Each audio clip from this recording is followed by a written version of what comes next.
Me gusta hablar de milagros, porque los milagros son rompimientos de las leyes naturales. Todo el mundo se esfuerza por tener un milagro en la vida, y algunos hacen cualquier sacrificio por un solo milagro. Si tú quieres conocer de cerca los grandes milagros en el ministerio de Jesús, hay un libro de la Biblia que es espectacular para hablar sobre los milagros de Jesús. Me encantan los milagros de Jesús, uno porque ni uno se repite. Una vez encontró a un paralítico y lo sanó de un modo, a un ciego lo sanó de otro modo. Cada milagro en la vida es irrepetible. Y el mayor milagro que todos recibimos todos los días y el cual ignoramos es el milagro de la vida. Todos tenemos 24 horas, todos tenemos el mismo tiempo, todos disfrutamos oportunidades. Dios hace milagros, Dios no se cansa de hacer milagros. Si hay alguien que es especialista en milagros es Dios. Por eso cuando tú busques un milagro, no vayas al horóscopo, no vayas al astrólogo, no vayas al adivino, no vayas al hechicero, no vayas a una cruz, no vayas a una escultura. Si tú quieres un milagro, anda a Jesús, porque Él es especialista en hacer milagros. Y el libro de Juan me encanta porque narra el ministerio de Jesús en 7 grandes milagros. Es el único evangelio que se separa un poco de la narrativa de los otros, donde hablan sobre las enseñanzas. Juan también lo tiene. Habla de las parábolas, Juan también tiene algunas, pero el ministerio de Cristo es narrado de una forma espectacular y milagrosa en 7 milagros en el libro de Juan. Y de esos 7 milagros, el último milagro de todos está narrado en el capítulo 11. Tanto así que los teólogos especialistas dicen que es conocido como el mayor milagro de Jesús, es decir, el milagro más grande de Jesús. Probablemente tú ya recuerdas algún milagro, curación, recuerdas el milagro de la curación del cojo, del paralítico, del ciego. Jesús hace milagros, pero hay un milagro que es espectacular por el trasfondo de la historia. Tanto así que un capítulo de la Biblia entero está dedicado solamente para hablar de ese milagro. Y para levantarte más curiosidad todavía, este último milagro, a pesar de que fue el más asombroso, el más espectacular, el más grande, dividió a la gente en 2 grupos. Y la historia comienza de una manera muy familiar.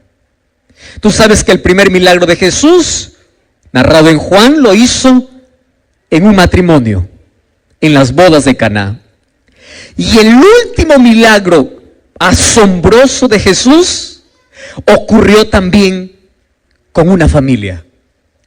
Para que veas lo interesante que es para Dios la familia. Solo que este último milagro ocurre en una circunstancia no muy confortable. Vamos a la historia. Todos nosotros siempre tenemos un lugar donde nos sentimos confortables, nos sentimos bien. A veces puede ser la casa de un amigo. Hay tanta proximidad, hay tanta confianza, que cada vez que llegas, tú sientes paz, sientes tranquilidad. No sientes que estás en casa de un extraño, sientes que estás en tu propia casa, ¿verdad? El amigo no pregunta qué hay en la refrigeradora, va a averiguarlo, qué cosa hay. El amigo cuando llega no pide a veces ni siquiera permiso, llega el momento que él quiere, porque es amigo. Y cuando tú llegas a la casa de un amigo, siempre hay cariño, hay atención, y uno se siente en casa. En el ministerio de Jesús, yo encuentro de que de todas las familias que Jesús visitaba, de toda la gente que le rodeaba, del pueblo que le seguía, había una familia especial para Jesús. Y esa familia estaba conformada por 3 personas. El primero de ellos, era Lázaro, el segundo era Marta y el tercero era María. La historia dice que eran 3 hermanos. Tanto así que la Biblia menciona que Jesús amaba a esta familia. No quiere decir que Jesús no amaba a los demás. Lo que está diciendo Jesús es que Jesús se sentía tan bien llegando a aquella aldea donde estaba la familia de Lázaro, que era la aldea de Betania. Y cada vez que Jesús pasaba por esos lugares, no había manera de poder pasar sin posar, sin poder estar en la casa de esta familia. Sin embargo, mientras estemos en esta tierra, la tragedia llega para todos. ¿Es así o no? Llega para aquel que es bueno, llega para aquel que es malo, llega para aquel que es seguidor de Jesús, llega para aquel que no es seguidor de Jesús, llega para el culpable, llega para el inocente, llega para el joven, llega para el adulto, llega para todos. El pecado hizo que todos podamos experimentar algo que a nadie nos gusta, y es sufrimiento, porque no fuimos creados para sufrir. Y un día la enfermedad tocó la puerta de Lázaro, y quien salió a abrir la puerta fue el mismo Lázaro. Él enfermó. Ahora, yo me quedo pensando en la historia. Si yo soy amigo de Jesús, ¿yo debería preocuparme por mi enfermedad, sí o no? ¿Qué dicen ustedes? ¿Habría que preocuparse sí o no? Esa es la respuesta, ¿verdad? Si Jesús hace tanto milagro, si Jesús tiene tanto poder para hacer tanta maravilla, si yo soy amigo de Jesús y yo estoy enfermo, la reacción natural es, no me preocupo. Porque yo tengo la solución, yo tengo a dónde ir, yo tengo a dónde correr, yo sé quién puede hacer ese milagro. Esa es la reacción normal. Sin embargo, la historia dice diferente. La historia dice que Lázaro cayó enfermo, Marta y María. Yo no sé si acabaron todos los recursos, pero una de las cosas que todos los seres humanos tenemos en común es lo siguiente: buscamos a Jesús cuando todos los recursos humanos se han terminado. Y eso es una de las cosas extrañas que nos une a todos los seres humanos.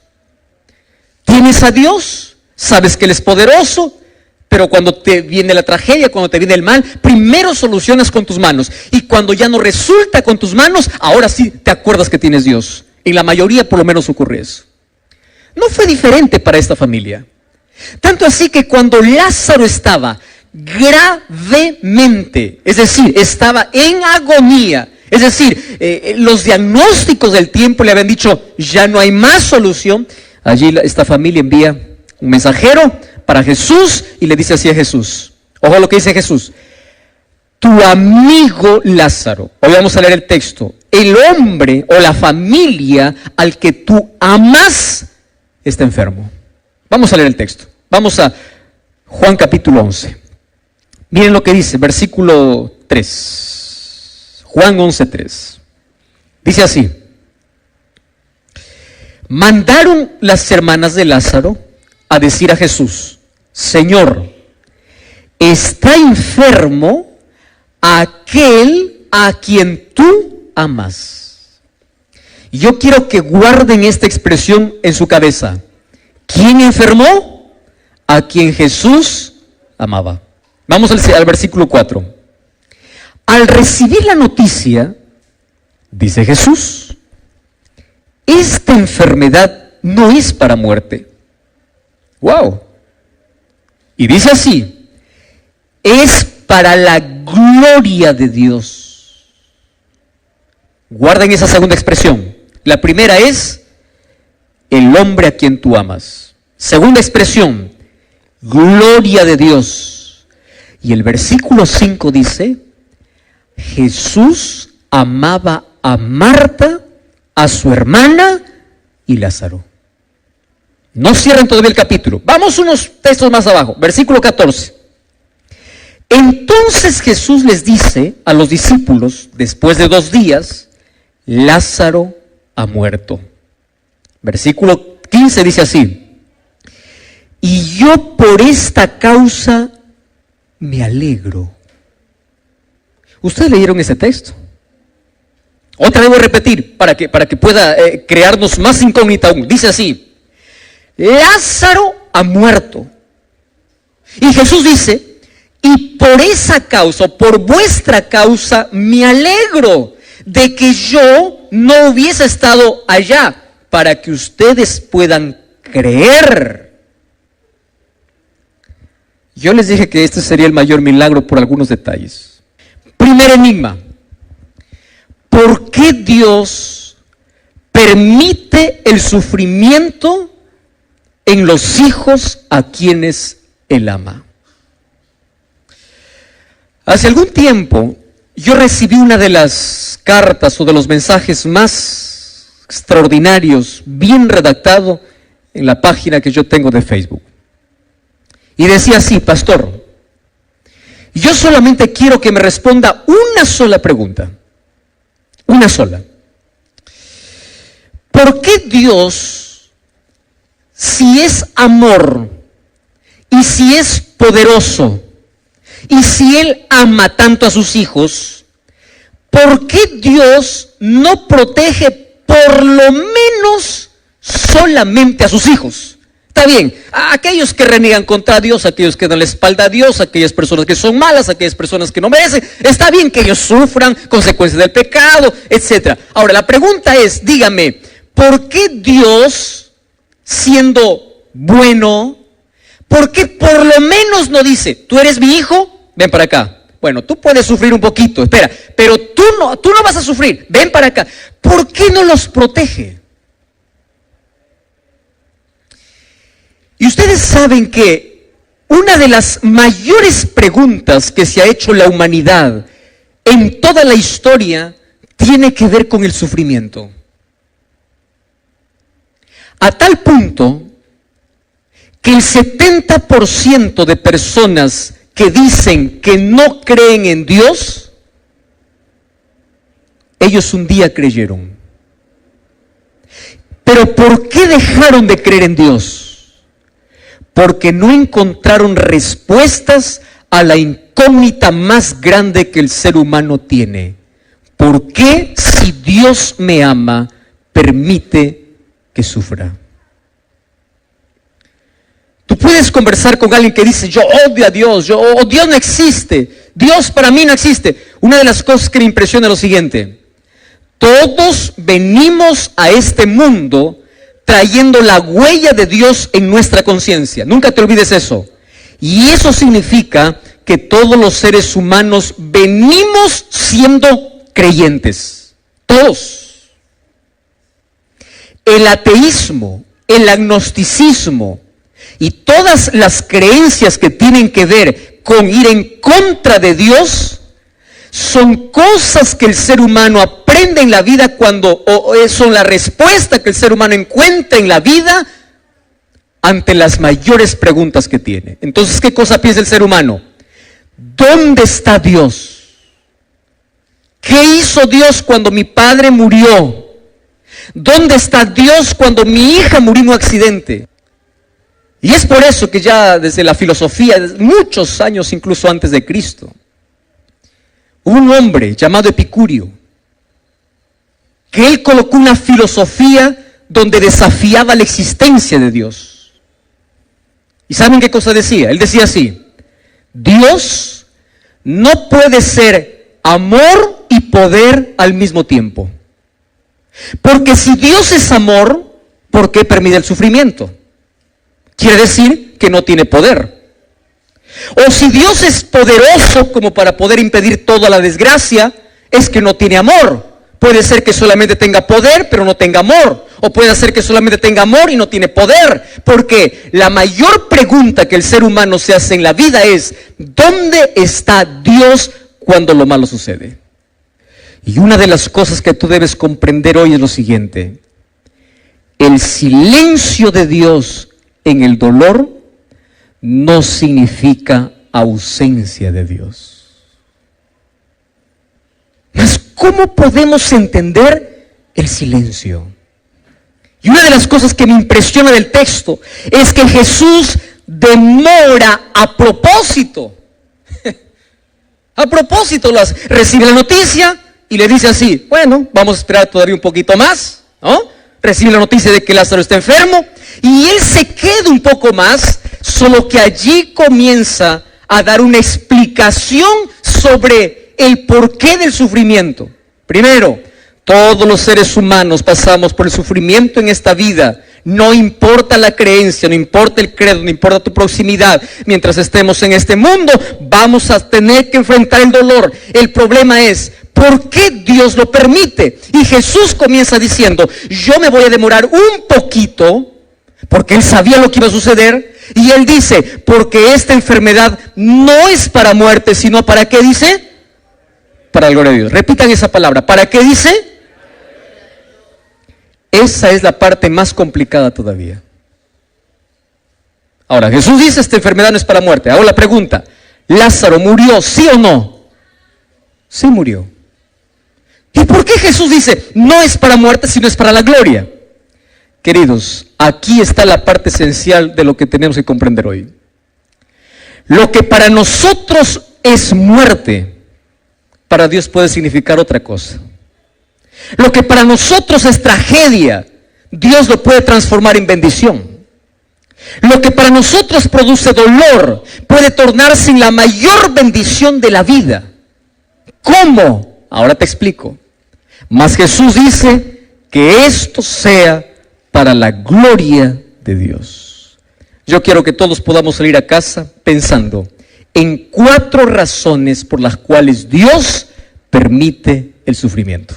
¿Sí? Vamos a ir paso a paso y vamos a ver 4 razones para que cuando tú te enfrentes con la tragedia, cuando tú te enfrentes con el dolor, recuerdes por lo menos una de las 4 razones.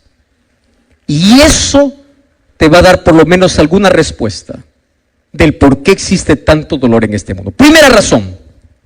La primera razón es la siguiente.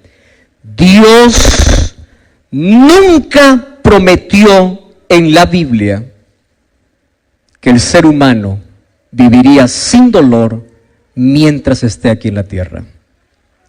Dios ha prometido un mundo nuevo sin dolor, pero no aquí. ¿Dónde? En el cielo. Mientras estemos aquí en la tierra, vamos a tener que sufrir. Y la Biblia dice, Salmos capítulo 46, Dios es nuestro amparo y fortaleza y es nuestro auxilio en medio de las tribulaciones. Préstame atención aquí.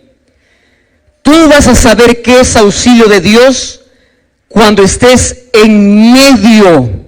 Es decir, cuando entres.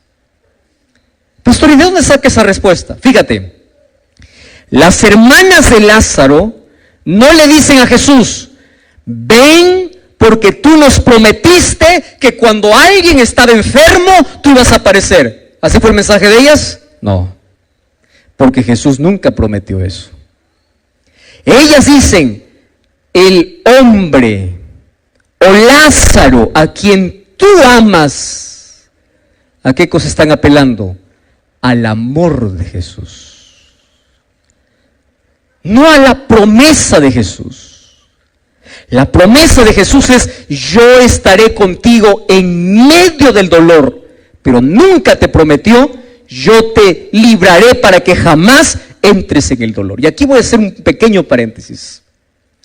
¿Ustedes saben por qué es necesario, en cierto modo, el dolor en la experiencia humana? Por una razón simple. Porque es a través del dolor que el ser humano tiene conciencia de pecado. Te voy a hacer un ejemplo. Imagínate tú que en este planeta no hubiese accidentes, hospitales, no hubiese dolor, no hubiese tragedias, que Dios proteja a todos, todo, y en este planeta el pecado avanza, el mal crece, pero Dios sigue protegiendo del mal, de las tragedias. Te hago una pregunta, ¿alguien tendría conciencia de lo que significa pecado? No. ¿Cuándo es que nosotros anhelamos que Cristo regrese pronto? Cuando pasamos por el dolor. ¿Cuándo es que el ser humano se aferra a Cristo? Cuando pasa por un momento de dolor. De alguna manera despierta en nuestra mente la conciencia de una búsqueda hacia Dios. Y lo primero que entendemos es, en medio del dolor recuerda, Dios nunca te prometió librarte, pero sí te prometió acompañarte en medio de tus lágrimas. Y aquí está la diferencia de sufrir con Dios y sufrir sin Dios, que es grande la diferencia. Segunda razón, Jesús dice que esta enfermedad es para la gloria de Dios. Queridos, los mayores milagros que tú vas a ver en la Biblia fueron hechos en la mayor oscuridad de dolor. Cuando Dios abrió el mar para que los hijos, el pueblo de Israel, pasen seco, cuando estaban en el dolor. Te explico. Ellos llegaron allí frente al Mar Rojo. Los egipcios estaban detrás. El mar estaba delante. Montañas estaban para otro lado. Ellos estaban acorralados. Y es allí donde nacen los milagros. Todos los milagros nacen en las mayores crisis del ser humano. Si tú estás pasando por una crisis mayor, el mayor milagro siempre nace de la mayor crisis. Siempre. Es en las tormentas que nosotros aprendemos a descubrir y a tener la paz de Dios. Es en el dolor que nosotros vemos la manifestación de Dios. Número 3. El dolor puede transformarse en un instrumento de Dios para la salvación de las personas. La Biblia cuenta la historia de un rey. El nombre de este rey es Nabucodonosor. Nabucodonosor tenía tanta comodidad. Tenía un palacio, era rey, tenía poder, tenía dinero, tenía ejército, tenía todo menos Dios. Y Dios siempre trató de buscar a Nabucodonosor y decir: hijo, tú tienes que humillarte, tu soberbia te va a hacer perder. Hijo, ¿hasta cuándo? Y Dios lo habló a través de milagros. Lo hizo a través de Daniel, lo hizo a través de los 3 amigos de Daniel. Dios se mostraba en cada momento de la vida. Pero Nabucodonosor parece que por un momento reconocía y luego se olvidaba. Lo que acontece con nosotros, ¿verdad?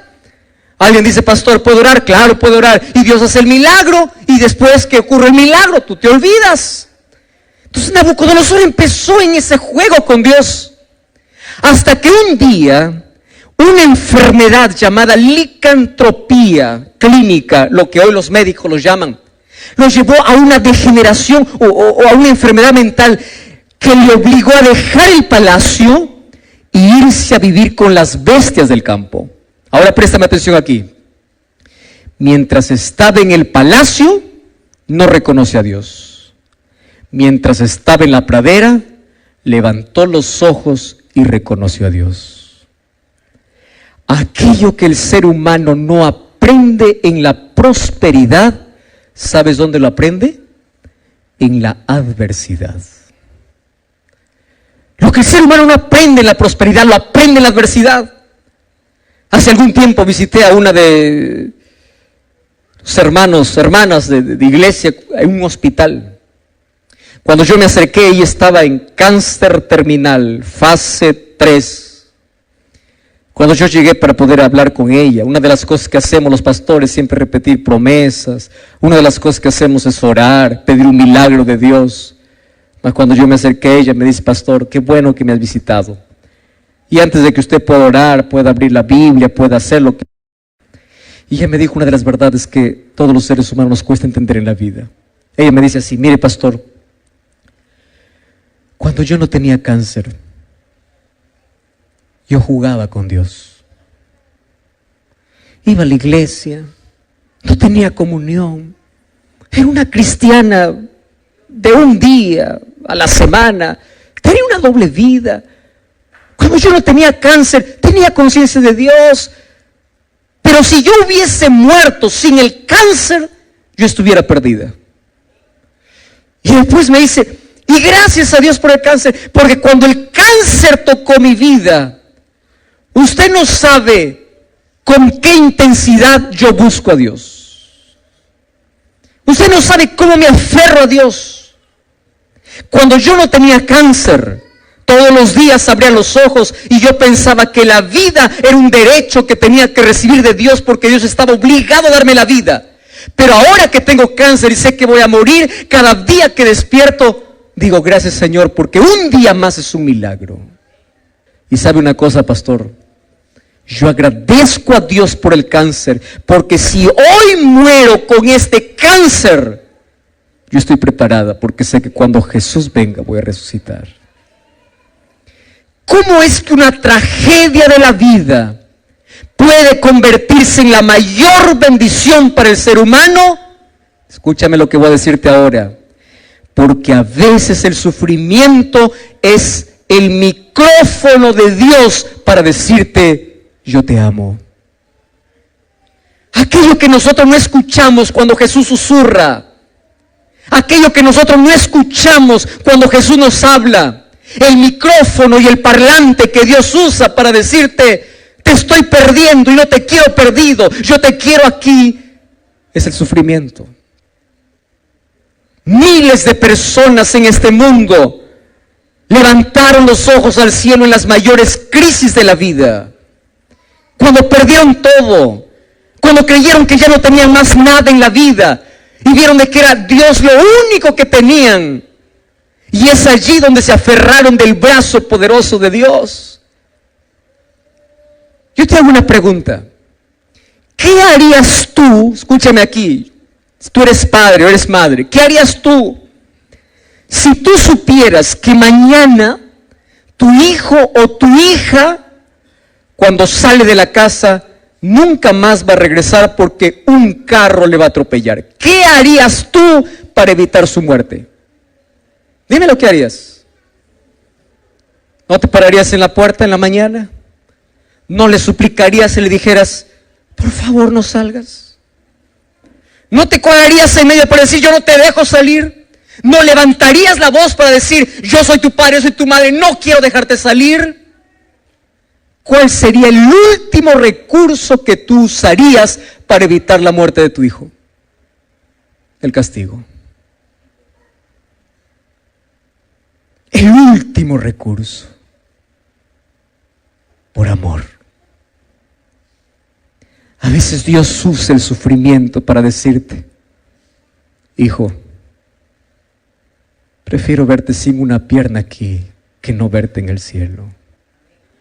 Prefiero que aquí puedas experimentar alguna cosa que despierte tu necesidad de mí a perderte. Y aun cuando en el sufrimiento ignoras y te alejas de Dios, en lugar de aferrarte a Dios, recuerda que Dios usó un megáfono, un micrófono para decirte, yo te quiero a mi lado. Las mayores crisis de la vida son las mayores oportunidades que Dios tiene para mostrar su poder en la vida.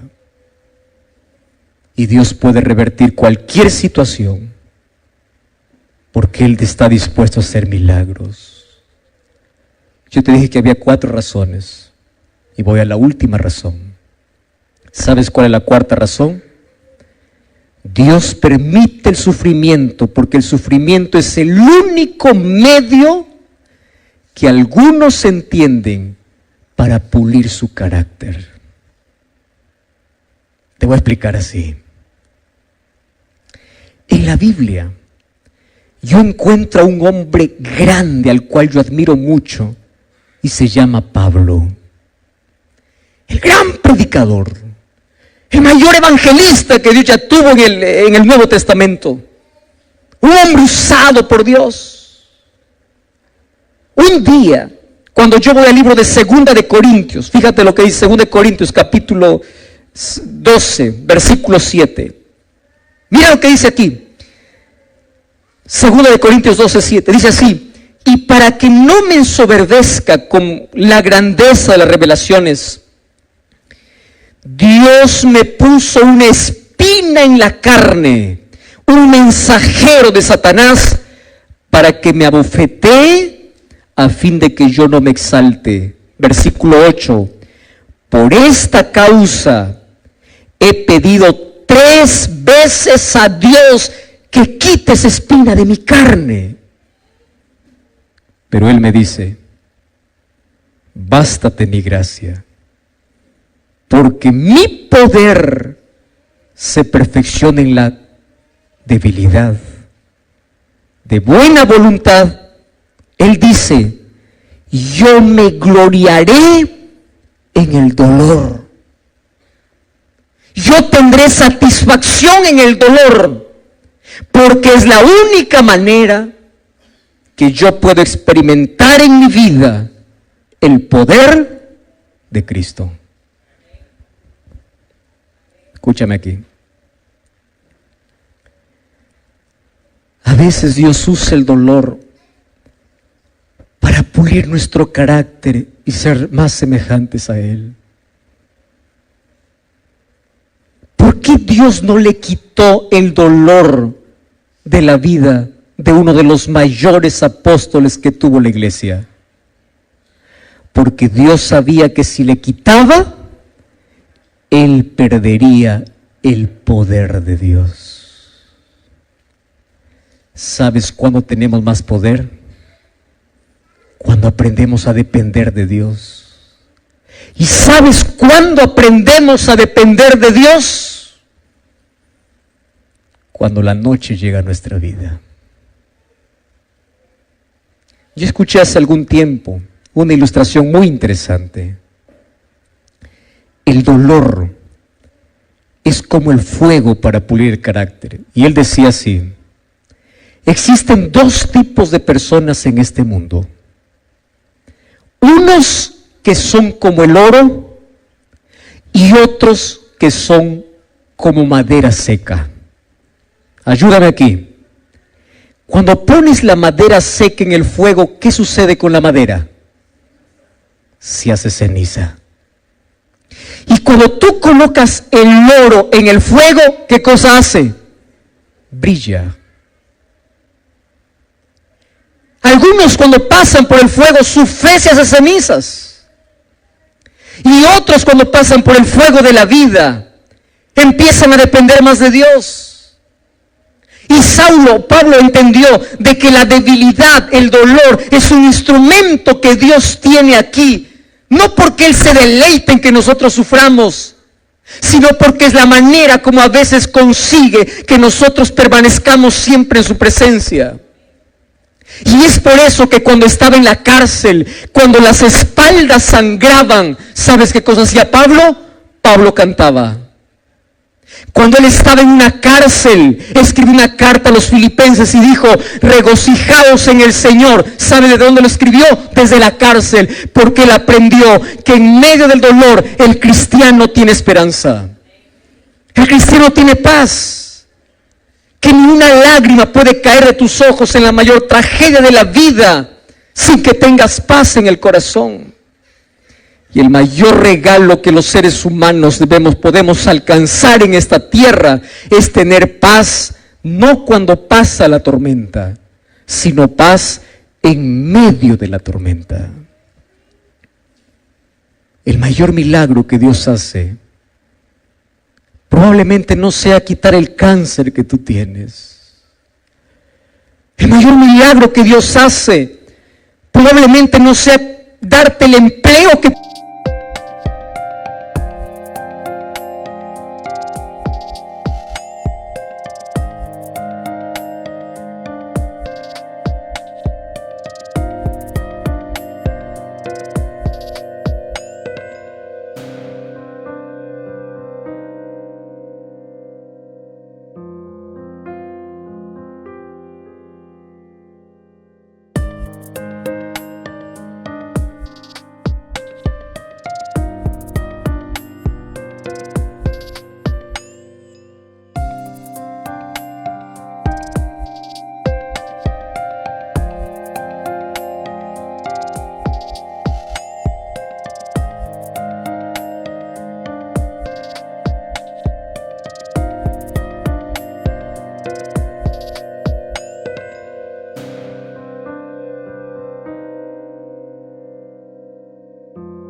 quieres.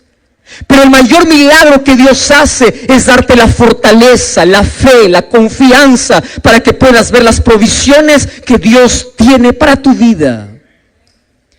El mayor milagro que hoy puede hacer Dios probablemente no sea quitar el cáncer de tu vida, pero sí transformar tu corazón. El mayor milagro es sacar tu vida de la ruina del pecado para una vida construida para el reino de los cielos. El mayor milagro que Jesús hace probablemente no sea quitarte la carga de tus hombros, pero sí darte la fuerza necesaria para continuar en la vida. El mayor regalo que Jesús hace en un mundo lleno de dolor es que tú no puedes perder la paz en el corazón, porque esa paz es producida por la esperanza que Jesús coloca allí. Paz. ¿Cuánto daría la gente por un poco de paz? ¿Cuánta gente tiene el mejor colchón para dormir, pero tiene...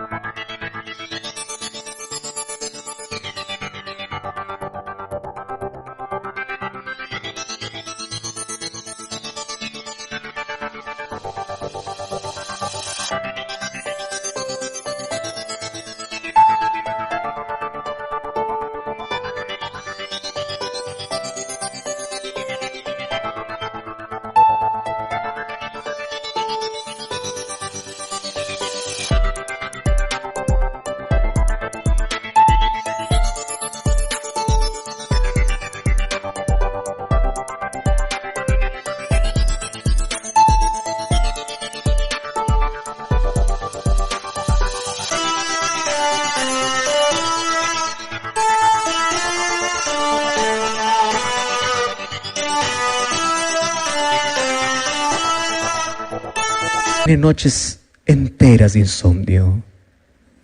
¿Cuántas personas tienen la casa llena de comodidades, pero tienen el corazón vacío? ¿Cuántas personas tienen todo para ser feliz, pero buscan la muerte? ¿Sabes por qué? Porque lo único que les falta es paz. Hace algún tiempo escuché una historia. Miguel era un niño que tenía 10 años de edad. Junto a la mamá todos los sábados iba para la iglesia. Cantaba, adoraba a Dios, se preparaba para ser un líder.